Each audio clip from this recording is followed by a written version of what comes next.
It's really cool that you can go to a computer store, buy a case, a motherboard, a power supply, a video card, all from different manufacturers, and put them together, and they all actually fit.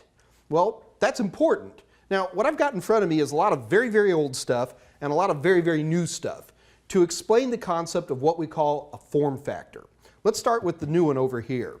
Now, you understand that this case doesn't have anything to do with the manufacturer of the power supply or the video card or the motherboard or anything. Yet, I can buy a power supply and it fits in here beautifully. Do you see that? Every screw hole fits. It's absolutely perfect. The motherboard itself screws in. There are preset mount holes in the case itself that fit this motherboard and just about any other motherboard I would choose to buy. Also, if you take a look, we've got cards that are coming out. Now these cards, I can snap a card in and the card will screw in beautifully. Everything works absolutely perfectly. In order to pull something like this off, we have to make a standardized set of shapes, of forms that define how big your power supply can be, where are the screw holes on your motherboard, how tall does a card have to be so it fits into a slot. All of these collectively are known as a form factor. Now, form factors have been around for a long time. This is a great system, but it took us a while to get here. In order to appreciate the pain and suffering we went through, I need to go back in time a little bit. This little system unit you're staring at right here is a very famous one. This is the IBM 5170. This is actually one from my collection. I'm kind of proud of it. The IBM 5170, you may not have heard that term, but I'll bet you've heard another term. This is an IBM AT computer. IBM came out with the AT as a successor to its XT computer. And when it came out, IBM designed it so that the cases, because IBM built the cases and the motherboards and the cards and everything, so IBM built this so that you had standardized holes for just about everything. Right here is for this is an old style keyboard, but you can see we have slots and there's I/O ports that are coming in through the slots. Everything's fitting together beautifully. Clearly we got a big fan for a power supply. And IBM, because they owned everything, they decided to call this form factor the AT form factor to go with this model of computer.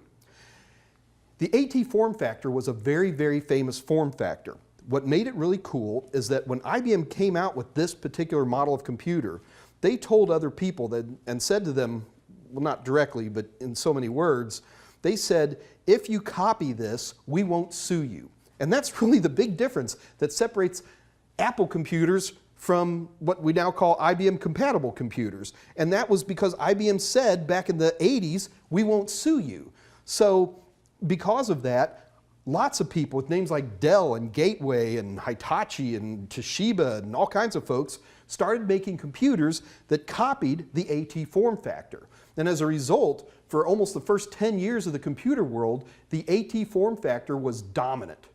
Well, AT was fine, but it had some issues. The way it ventilated, it didn't talk about where you had to put the CPU. There were some issues with it that didn't make it an absolutely optimal form factor.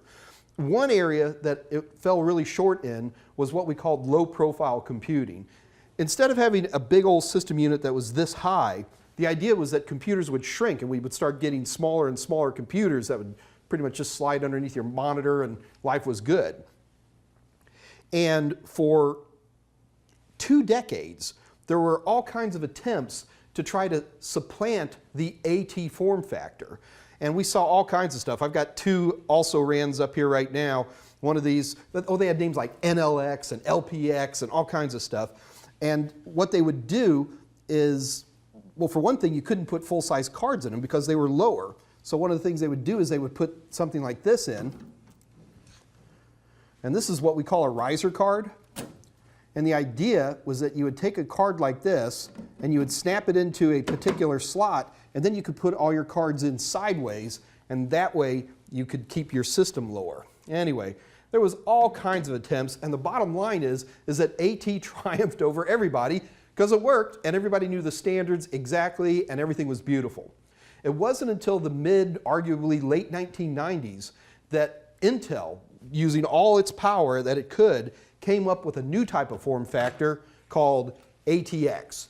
Once ATX came around back in the 1990s, it took over the world by storm. It pushed AT, all the low profile ideas out of the way, and we've been living in an ATX world pretty much ever since.